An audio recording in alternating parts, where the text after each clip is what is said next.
welcome back to another video on the WhatEwen'sDoin football channel. Today we're going to be going through some tips and tricks on the world's biggest website for new and used clothing, and that is eBay. Obviously, with the current restrictions in the UK right now, all the non-essential shops are closed, so we can't even go into maybe like a charity shop or something like that to see if we can grab ourselves a bargain, but I'm going to share with you some tips and tricks on how to grab a bargain. If you are new to the channel, please think about subscribing if you do stay to the end of this video, and if you did like any of the tips and tricks shown throughout the video, drop the video a like and that would be really appreciated. So let's waste no time, let's dive straight into it. Numero uno. The first tip that I'm going to give is wait until the end of the auction to make your bid. So many times that I've made this mistake. If I've seen a football shirt that I really like and I've bidded on it straight away with maybe 2 or 3 days to actually go, 9 times out of 10 it just goes out of the window when it gets to maybe the last few minutes and a few bidders have bidded on it straight away, and that's the end of the bid and I've lost the chance to own the item. It's a really simple tip. Just put it on your watch list if you find a shirt that you really like. Wait until like maybe the last 10 minutes, see if it's still at a price range that you can afford, and then for the last maybe 10 seconds pop in a bid straight away, maybe £1 or £2 of what the item is sitting at, and then 9 times out of 10 it will become yours. So just bear that in mind, wait until the end and you should hopefully grab yourself a bargain. Number 2. Make use of the make offer option. Making use of the make offer option is a really effective one. A prime example of this was a shirt that I bought 3 or 4 months ago, which was this Real home shirt from 2019. The shirt itself was new and brand new with tags, and it was at a buy it now price of £12.99. I wanted to test the waters and see how much I can maybe kind of bring it down the price to see if I can knock off a few pounds off the item. So I bidded in with £7, and a few minutes later it was accepted. Now I was a bit skeptical, thinking that if they've accepted the price at the amount that I've offered, it's surely got to have some sort of defect or possibly even fake. But as soon as I got the strip to me, I checked it out.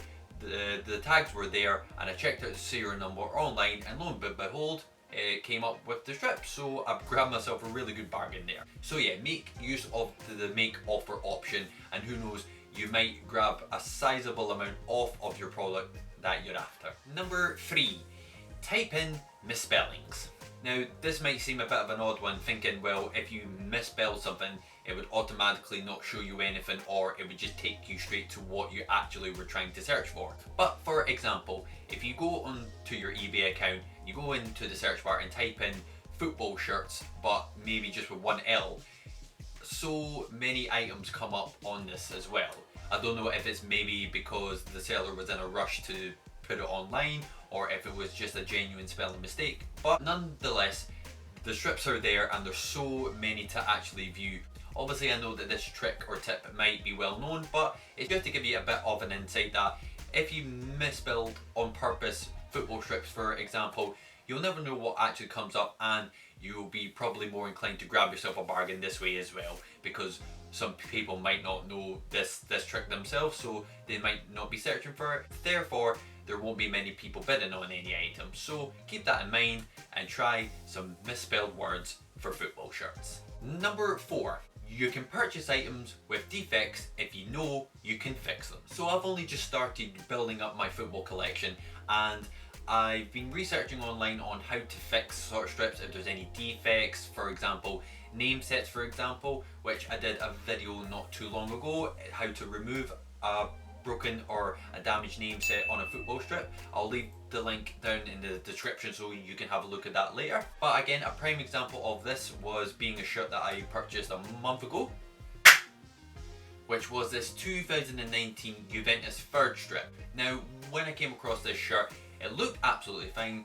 There were a few wears and tears on the shirt, like for example on the actual sponsor, but it's very minor damage to it, and it's only me that's going to notice it and also going to know that it's actually there. But the main defect being that it had Ronaldo number 7 on the back of the shirt, and it was really damaged, peeled and torn, and it did kind of put me off the shirt at first, but I just went straight online to see remove NAMESET from football strip, and it's actually relatively easy to do at home with some household items, so you're not spending any money whatsoever. And as you can see, the NAMESET came off absolutely fine, and I've essentially got for a really low price at £5.